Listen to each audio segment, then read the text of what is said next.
So, as you know, ergonomics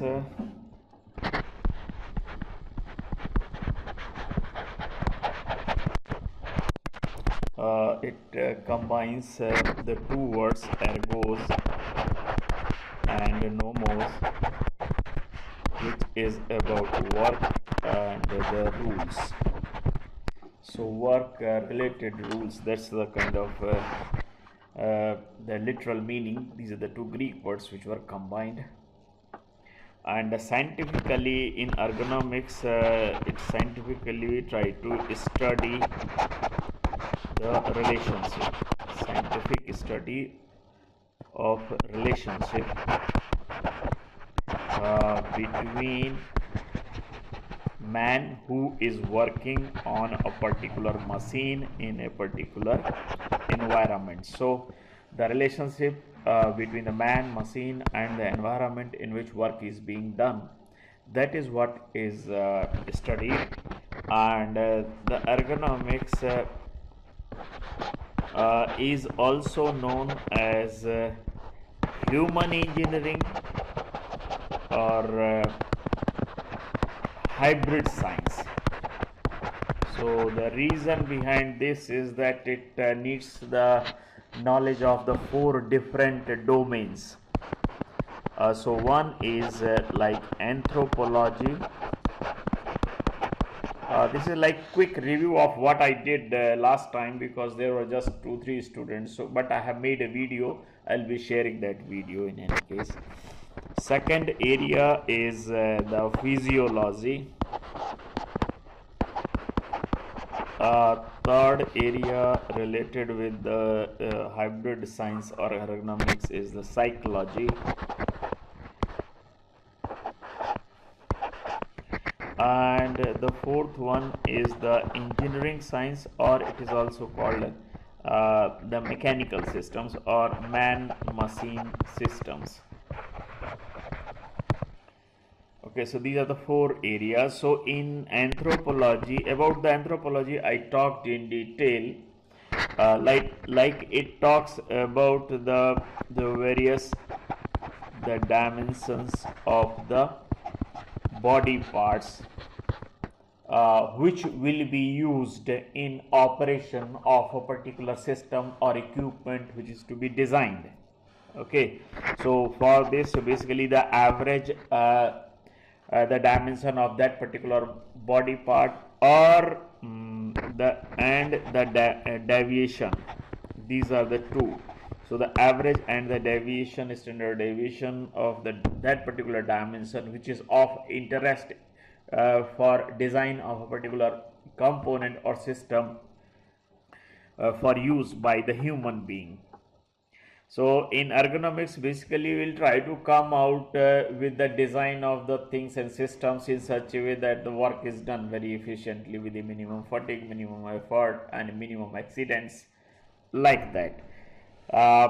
Psychology is about like how efficiently the worker is able to interpret the information and then act accordingly. So psychology is basically is about the interpretation of the information and thereafter action on the same.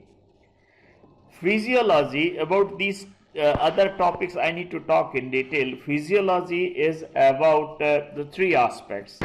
One is like the speed with which a body member can move, the accuracy with which a body member can move, and the force that that can be applied using a particular body member. Say if it is about the leg, then what is the speed, maximum speed or minimum speed, what is the accuracy of the movement, and what is the force that a leg can apply. Likewise, it can be different for hand or for finger or any other part which will be used during the use of the machine or the system which is to be designed. The second aspect related with the physiology is stamina. Knowledge about the stamina of the human being helps in organization of the work and rest schedules. So especially when the heavy work is to be done by the workers, then what should be the duration of the work period and what should be the duration of the rest period. That is what is determined and decided by the stamina related thing. Okay, so depending on the energy requirements of the worker, the different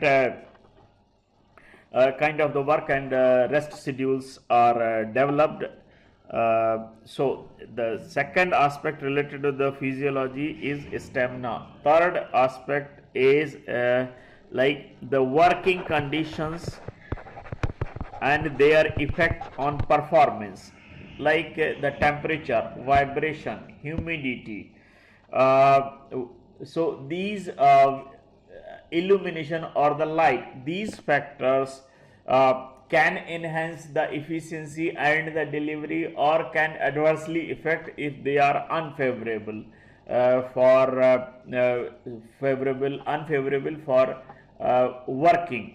Okay, so that can lead to the reduced output, increased accident chances, increased sickness. So what should be there as far as the good working condition is concerned, that should be known, so that the work environment can be created accordingly. So physiology talks about these three aspects, psychology, and in engineering and about psychology I have already talked. And the engineering systems, like there is a man-machine system, or like how the machines should be designed, how the equipments, what are the different types of the machines which are in use, and how much intervention they need during the use. So based on that, there are different types of the machines, and in this one, efforts are made in such a way that whatever machine is to be designed and developed, it is developed in such a way that the worker can use the systems and machines with the minimum effort and fatigue, so that the maximum output without accidents, without fatigue, can be produced. So about these, I have talked in detail about the anthropology. I have also talked about this speed, accuracy, and the force related thing. But let me start the second aspect, that's about the physiology. Okay, physiology. Okay, so as I said, the speed, accuracy, and the force which a body part can apply, that is determined, and this based on this the suitable engineering systems or the parts or the components are designed. Like wherever heavy force is to be applied, obviously with not that high accuracy, movement is needed. Say the legs, we can use legs. If very high accuracy is needed, then the fingers will be used. If very fast and accurate movement is needed, then hands will be used. So the body parts will have the different capability to apply those body parts with the different speeds, accuracy, and the force.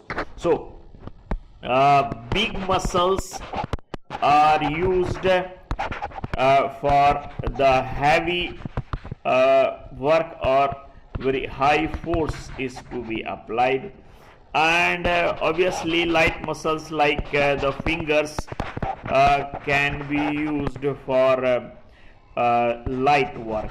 Okay, so depending upon the requirement of the accuracy, speed, and the force requirements, the components are designed so that the suitable body parts can be used for successful operation. Like it can be hand wheel, it can be lever, it can be like the brakes and clutches or control panel, like that.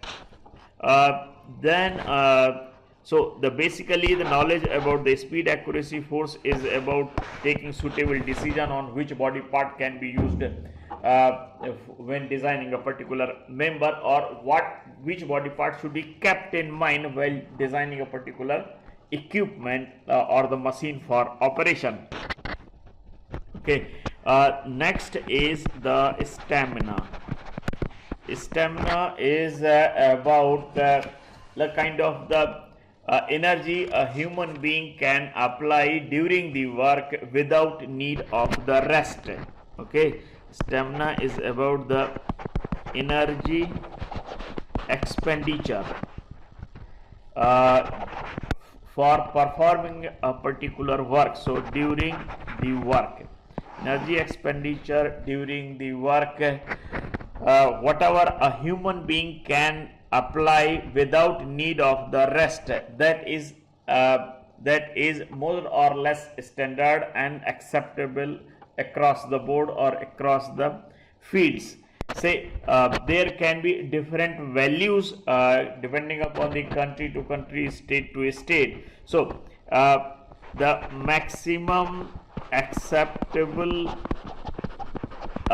energy expenditure for work, that is of 4.5 or 4, they are both values, 4 kilocalorie per minute. That is the kind of the energy a person or human being can apply during the work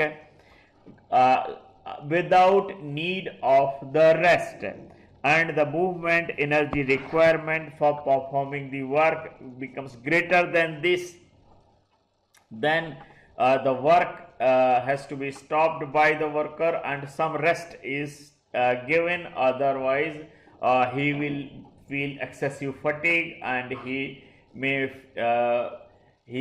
become sick after some time. So suitable work and the rest schedules are designed considering the stamina related aspect. Okay, so this is the kind of the maximum acceptable energy expenditure for work by a human being without need of rest. Okay, so all those work which needs greater energy requirement, some kind of the rest must be given so that the worker can recover from fatigue and his muscles also can recover to do the work again. Okay, so proper work and the rest schedules are designed considering the stamina of the human being as well as the energy requirement of work. There are two methods. These are like Morel method and Muller's method for determining the work and rest schedules considering the energy requirement of the work, you can say work energy, and the acceptable energy which a person can apply without need of rest and energy at rest. So some kind of energy expenditure is also there at rest, that is acceptable is around 1.5 kilocalorie per minute. This information will be used, say work in energy requirement maybe 3, if it is 3 or even 4, there is no need to give in the rest. If the energy requirement is more than 4 or 4.5, then the suitable rest period is determined. Okay, so Muller and Morel's method are used for this purpose. About that I will talk in later part of this lecture. Okay, second is the influence of the working condition. So knowledge about the working conditions like proper ventilation, proper illumination, temperature, at very high and very low temperature, very high light and very low lighting conditions, and very high noise and noise conditions, the worker's performance is adversely affected. So poor ventilation, low illumination, very high or very low temperature or very high noise, all these are very frequently encountered in the industries, and these constitute to the poor working conditions. So these poor working conditions significantly reduce the efficiency of the workers. Number one, these increase the chances of the accidents, increase the sickness, and so obviously these will be leading to the reduced output. Okay, so poor ventilation, low illumination, very high temperature or very low temperature, and high noise, these are considered to be the poor working conditions, which in turn adversely affect the performance and output of the worker. Therefore, knowledge of what constitutes to a good working condition is important for developing an efficient man-machine production system, because in ergonomics it is about the man, machine, and the environment in which work is being done.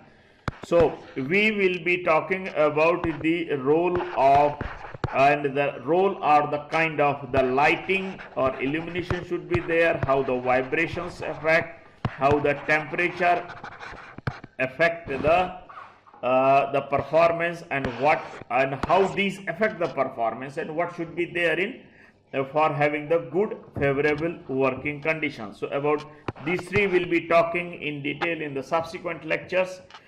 Okay, so this is the third aspect related with the physiology. Okay, now I'll talk little bit psychology.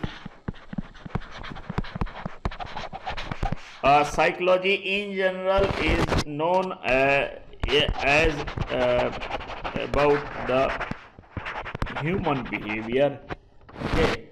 But in ergonomics, it is about the ability to work under the conditions of fatigue and the mental strain.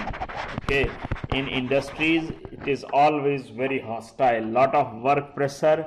So mental strain and under the fatigue conditions, the ability of the human being is known as the psychology. And more specifically, if psychology, this ability has to be seen, so the ability of the worker or ability of the human being to process the information, basically.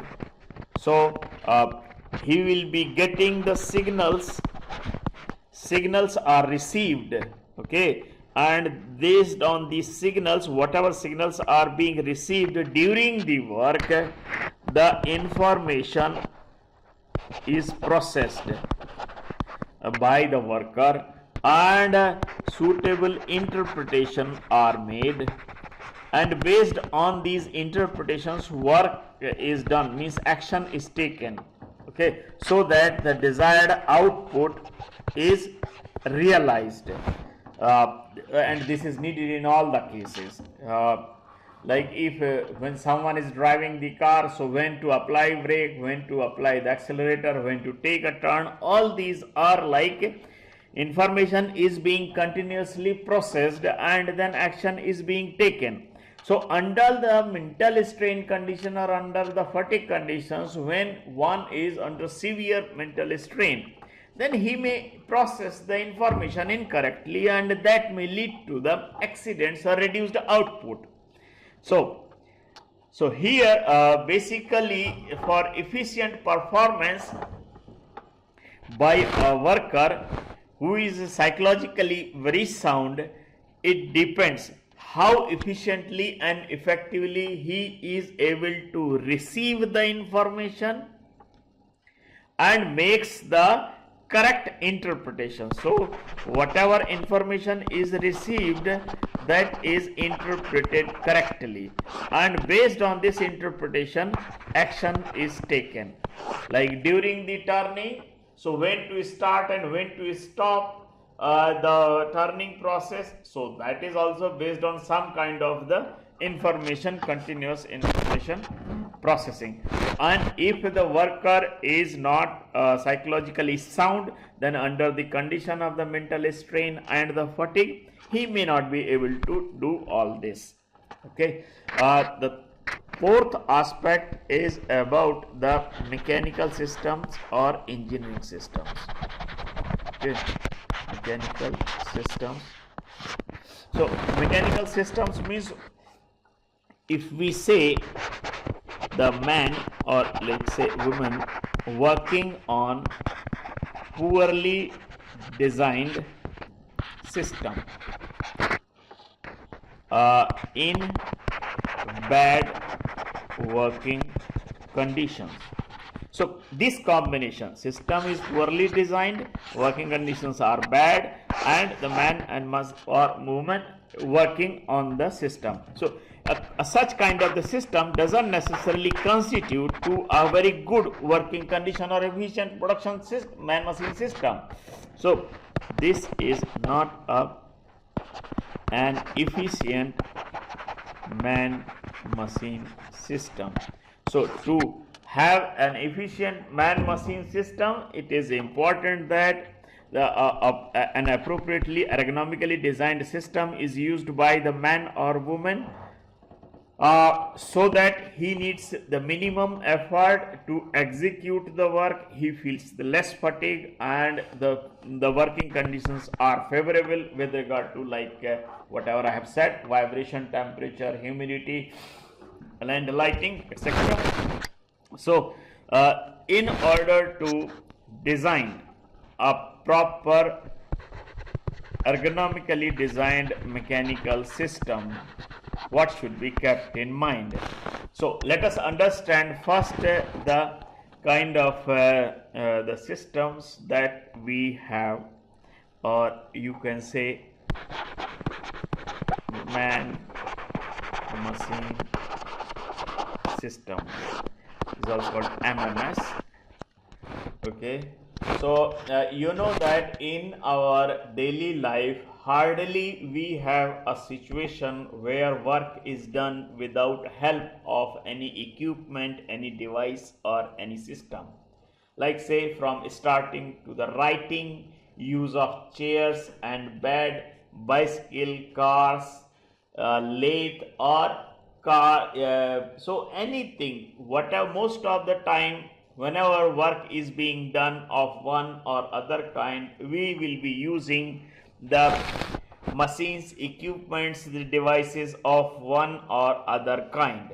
Okay, so these machines and systems do not work on their own. They always need some kind of the intervention for smooth work by the machines. So whatever manual intervention is needed for smooth performance of the work by the machine, that forms the basis for the different types of the man-machine systems.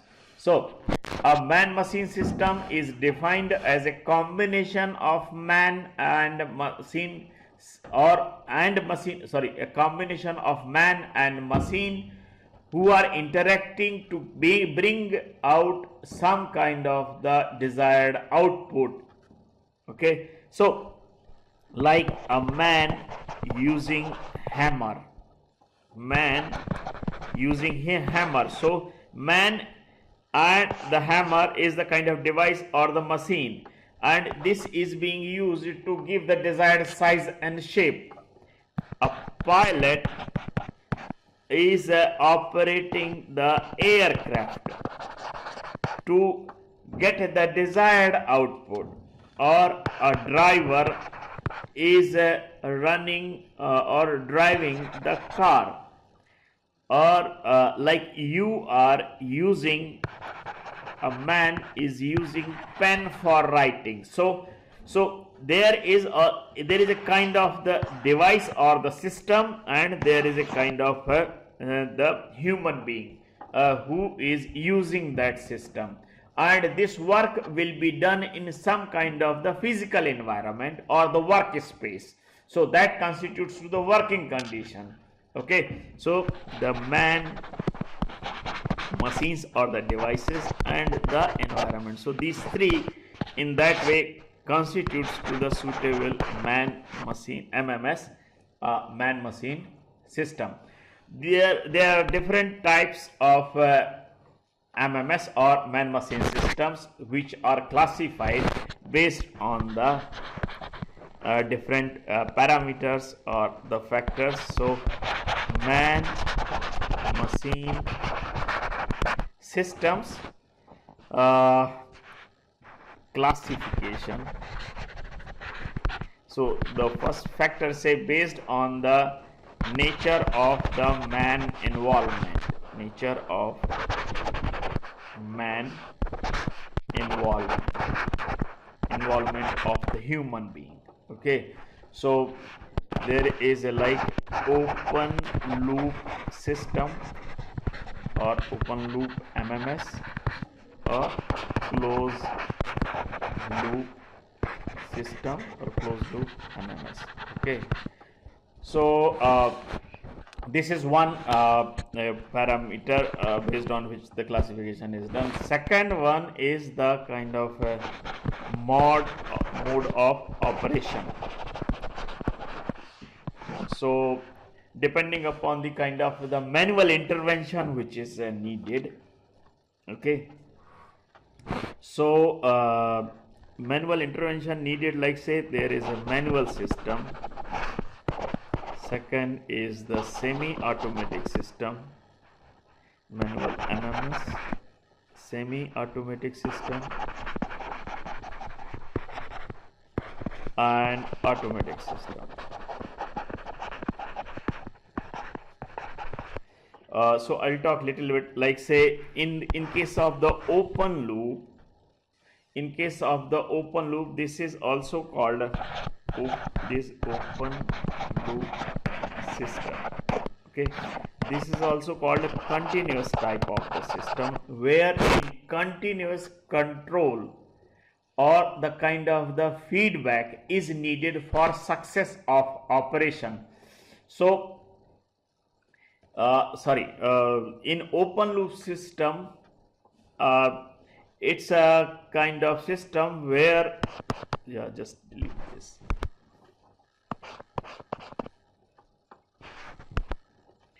Open loop system, here once the job is started, once the something is done by the human being with the system, thereafter system doesn't allow further control over it. Okay, so open loop systems doesn't need further control once it is started, rather it cannot be controlled. For example, a man throws the stone. So once the stone is thrown, the person cannot do anything. So such kind of the systems where once the job is done by the human being, he cannot control the system further. Okay, just like the missiles without control. There are various types of the missiles, but once the missile without inline control, when it is launched, it cannot be controlled further. But there are various types of the missiles nowadays, where in like laser guided missiles, just you feed the image and it will search and locate the target, and then it will attack.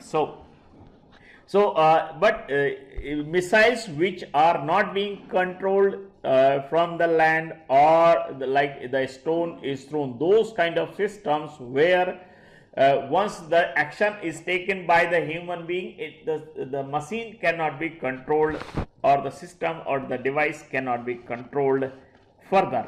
Okay, so this kind of the system is known as the open loop system. No further control is possible in this case. In closed loop system, this is a continuous type. For success of any operation, this closed loop system is based on the continuous control, continuous feedback for successful performance of the operation. Like say, the pen is being used to write over the paper. So the continuous control over the pen, its movement is needed, so that you can realize the kind of size, shape, or the characters, features, etc. on the paper. So closed loop systems needs continuous control, and these work based on the continuous feedback.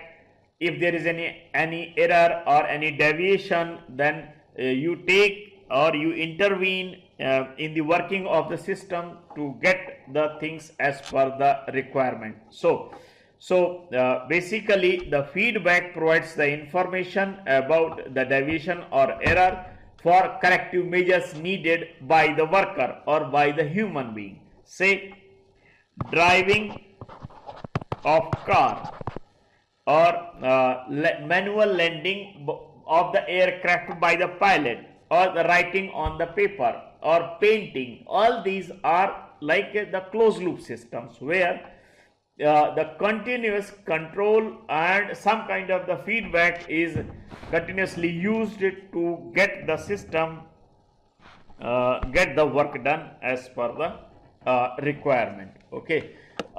Then based on the kind of the way by which system works in the kind of the manual intervention which is needed in, like we have the manual system, wherein so this is the another classification: manual system, mechanical system or semi-automatic system, mechanical or semi-automatic, automatic system or automatic system. So in the manual systems, the operator gives or provides the energy required to execute the work with the help of tool or devices. Say if there is some kind of the hand tool, like say hacksaw, okay, or some kind of the wrenches are being used. So energy required for successful operation, successful work using the tools and devices. So the energy required for operation of the device, like manual hammer. So if hammering is to be done manually, so that is the case of the manual system. So where energy required for operation of the tool or device is given by the human being, then those are called manual systems. In the mechanical or in the semi-automatic system, wherein the man operates the system driven by power. So there is a power driven system, and the role of the man is to intervene and to guide, to take the decisions and use the power driven system. So basically the function of the operator here is like information processing, okay, decision making, and controlling the system, like when it should be started, when it should be stopped, under what conditions it will be run, whether operation should be allowed to continue or not. So like the turning, manual turning is an example of the semi-automatic system, or the powered hammer. Between when the powered hammer is used, so the manipulation of the metal during the open forging process is an example of the mechanical system, where how the force will be applied, that decision is taken by the worker, okay, and the force is applied by the powered hammer. So here information processing, decision making and the control is applied by the operator. So there is a power driven system, and the operator processes the information, makes the decision, and controls the system. And in automatic system, these machines are expected to perform all related functions like sensing the information, okay, and after sensing the information, processing of the information, taking the decision, okay, and then action or whatever work is to be done. So starting from sensing, processing, decision making, and then performing the actions. So these are the called, when these things are performed by the machines, then it is called automatic system. But still these systems need some kind of the manual interventions at a regular interval or irregular intervals, say for continuous monitoring of the system if it is working fine, doing the programming, or doing some kind of the minor maintenance for a smooth functioning of the system. The intervention or the human intervention is needed, okay. So these are the different types of the systems and their classifications. Now I will talk about the determination of the you say this is part of the organization of work, which basically involves the work and the rest schedules. And this is primarily important for the jobs involving or using or needs the high energy consumption during the work, okay. So you know that a human being, when he is not doing anything, when he is just sitting or laying on the bed, even then there is an energy requirement for survival of the body. So there is a continuous energy requirement to the body, like say for heart pumping, for working of the heart, for respiratory actions. So whatever the actions are needed by the body just for the living purpose. So just for the living purpose, when the body is at rest, not doing anything, even at that stage the body needs the energy, and that energy requirement is in the band of 1500 to 1800 kilocalorie, okay. This is in a day, alright. This is the energy requirement in a day, say but when you see when the work is done up to 4 or 4.5 kilocalorie per minute, whatever the body is there or a human being is there, he can apply this much energy without need of rest, no need of rest. But when this is something which is called the basal metabolism or the basal energy requirement, okay. So even if, so you have to have this much intake, you have to give this much intake to the body so that whatever we eat or drink, that is converted into the energy, and the energy lost in survival of the body is compensated even when nothing is being done. But the moment when very heavy work is being done, so the body needs the energy.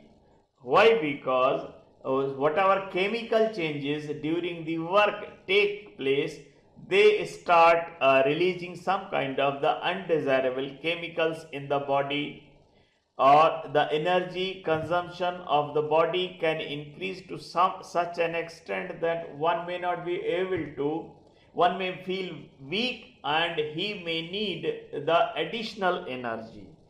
Okay, so when the undesirable chemicals due to the heavy work accumulate in the body in the larger quantities, then body may start fainting and one may not be able to work. And that is why for removal of these undesirable chemicals and for recovery of the muscles, recovery from the fatigue, some kind of the rest is to be given, or some kind of the rest is to be given to the workers. So although it depends upon the weight, height, and the kind of the gender of the person, but there is an basal metabolism for which like 1500 to 1800 kilocalorie of the energy is needed for the survival of the person. So as person performs some kind of the physical work, there is an energy expenditure, and that is always more than that is at the rest. So this is the energy requirement of the body in a day, even when he is not doing anything. So now we'll see whatever is the additional energy requirement for doing the work, that's called the work calories or the work cost. Okay, so for the different activities, there are different energy requirements. Like energy cost or the work cost is different for different physical activities. Like say in sitting position, this is 1.6 kilocalorie, in standing 2.2 kilocalorie, and as per the gender, the energy requirement is different. In general, it is more for the male than the female, okay, even for the same kind of the work. So these are mostly light works like the typist or the engineer, bus driver, fitter, housewife. These are some categories wherein the energy requirement is say up to 4. So when the body is at rest, maybe it is body is simply someone is taking rest on the bed, maybe it is 1 kilocalorie or so, it is very less, or 1 or 1.2. Okay, so depending upon the efforts required to perform the job, energy cost or work cost for the different activities are different. Okay,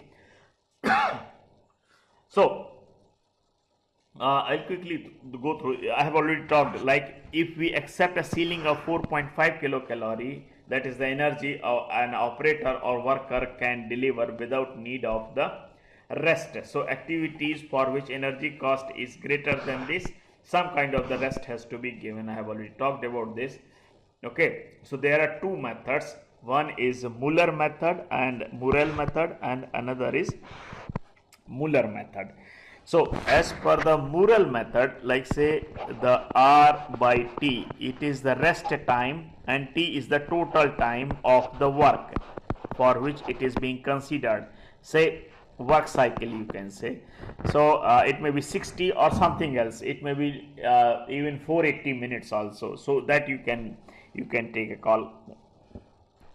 K is the energy consumption of the work. S is the energy requirement at the time of let me see, yes, S is the acceptable upper energy limit of the work cost, that's the 4.5 kilocalorie per minute, and this is the energy cost of the work. K is the energy cost of the work, S is the acceptable energy cost of the work. So if we see, if energy cost of the work is say 5, so 5 minus 4.5 divided by 5 minus 1.5. So this is how it is done. So if we see R is the rest time, work cycle time is 60 minutes.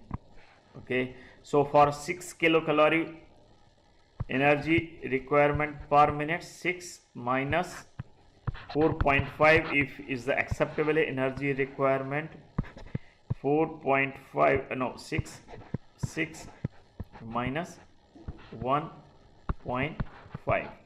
all right, so here it will be 1.5 divided by 4.5, right? So it will be 1 by 3. So when R is obtained, 6 divided by 3. So it will be giving us in a work cycle of 60 minutes, a rest of 20 minutes should be given. This is how it is done in Mural method. Okay, so this equation, like say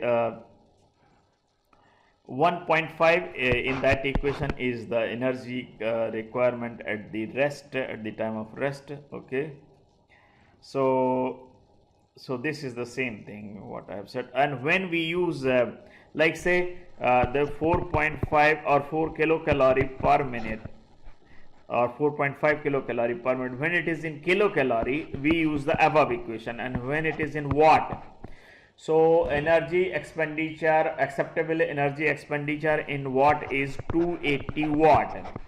So when the energy expenditure for the job is in watts, say it is 400, so 400 minus 280 divided by 400 minus 100.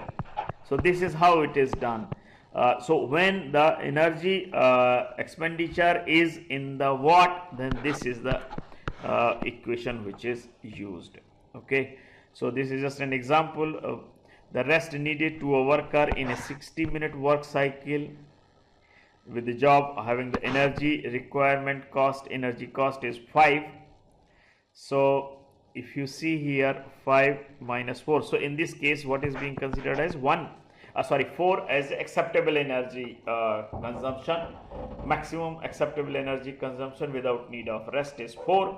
So 5 minus 4 divided by 5 minus 1.5, so we are getting 3.5, and here rest period is determined like 60 multiplied by 1 by 1.35. So this will be giving us around 16 minutes or so. Okay, this is about the Muller method. Okay, in Muller method it is little different. In Muller method approach, according to the Muller method, is there are two ways in this. One is it assumes that every human being has an energy reserve of 25 kilocalorie. This is energy reserve, and this energy reserve is not used until the work cost or energy cost is greater than 5 or 5.5 kilocalorie per minute. So this maximum acceptable energy expenditure according to the Muller method is 5 or 5.5. Okay, while in other case we considered it 4. So there can be the different values depending on the stem now. Okay, so according to the Muller method, the maximum acceptable energy consumption without need of rest is say 5 or 5.5, and the energy reserve available with the human being is 25. Okay, so what it says, the moment energy consumption for a work is greater than 5 or 5.5, then this energy reserve is used. Say if we assume 5 kilocalorie is the maximum energy consumption per minute, and if the work cost is 6 kilocalorie per minute, then the energy stored will be used at the rate of 1 kilocalorie per minute. That is the difference of 6 minus 5. So your energy reserve of 25 kilocalorie will be lost or will be consumed in 25 minutes. Okay, so if the work cost is 7, all right, then work cost is 7, then energy reserve will be consumed at the rate of 2 kilocalorie per minute, and in that case the 25 kilocalorie energy reserves will be over or will be exhausted after the 12.5 minutes. So the worker will have to be given a rest after 12.5 minutes. So in this approach, what is the idea after? So how long the rest has to be given? This is giving idea of how long a worker can work. Thereafter he needs to be given a rest, but how long? So according to this approach, the worker is given rest for a period until his heartbeat rate comes to the normal before the work condition.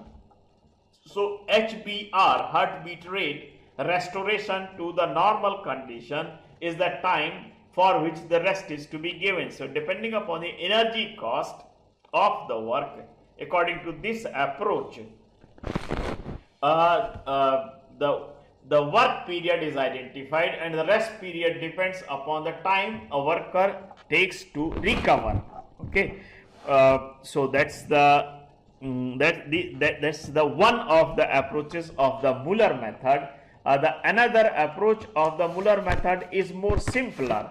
So what it gives us, like it determines the percentage of the work time, percentage U, that's the rest time, percentage of work time. Earlier we considered 60 minutes, so here percentage of work time, okay, U is determined from K minus 1.5 divided by 4 minus 1. Okay, this gives us the percentage. Okay. Gives us the percentage of the work time. So here, say it is 5, so 5.55 is the energy consumption. Say, or let's take 5, so here 5.5 and divide by 4. This is another formulation in the Muller method, minus 1. Okay, so this gives us the percentage. So how I don't know, so let's see, I need to erase this. Okay, so let's go quickly through this. As I have said, Muller method, it assumes that there is an energy reserve of 25 kilocalorie with every human being, and as long as the energy requirement for the job is up to 5.5 or 5.5 kilocalorie per minute, energy reserve is not used. But when the energy demands greater than the 5.5 kilocalorie, energy reserves are utilized at the rate equal to the amount by which energy demand exceeds the 5.5 kilocalorie per minute. Okay, that's fine. So energy cost of the job is, say, 7 kilocalorie per minute. So the operator during the job would be needing the energy reserves, or will be consuming the energy reserves at this rate, 5 point, say, assuming 5.5 is the upper limit, so it is the difference of 1.5 kilocalorie. So the energy reserve gets exhausted in 16 minutes. So 16 minutes after, so worker has to be given the rest after 16 minutes, and the rest period will be until the heartbeat rate is restored. Another equation, as I said, okay, so I have already talked about this. There is an alternate recovery time calculation method. So here U is the percentage of the recovery, percentage of the work time. K is the kind of energy cost, and others are coefficient. So U is the recovery time, percentage of the length of the work. K is the energy cost of the job. Operator may not need completely rest. You see, if there are alternative jobs where energy requirement is much, so instead of giving the actual rest, they may be given the lighter job instead of the heavy jobs. So this, so that's all. Actually, as far as this, what you call, the organization of the work is concerned. In the next lecture, I'll be talking about the approaches which are used in design of the systems to be used by the human being. So there are 3 design approaches using the anthropometric data. So what are the steps in design of the systems for use by the human being? So it involves basically collection of the anthropometric data and developing the summary of the same in form of the averages, then selection of the suitable design approach, and then coming out with the dimensions of the component to be designed. Okay, so there are 3 design approaches. One is the design for extremes, the second is design for averages, and third is design for adjustable range. So about these three I'll be talking in the next lecture.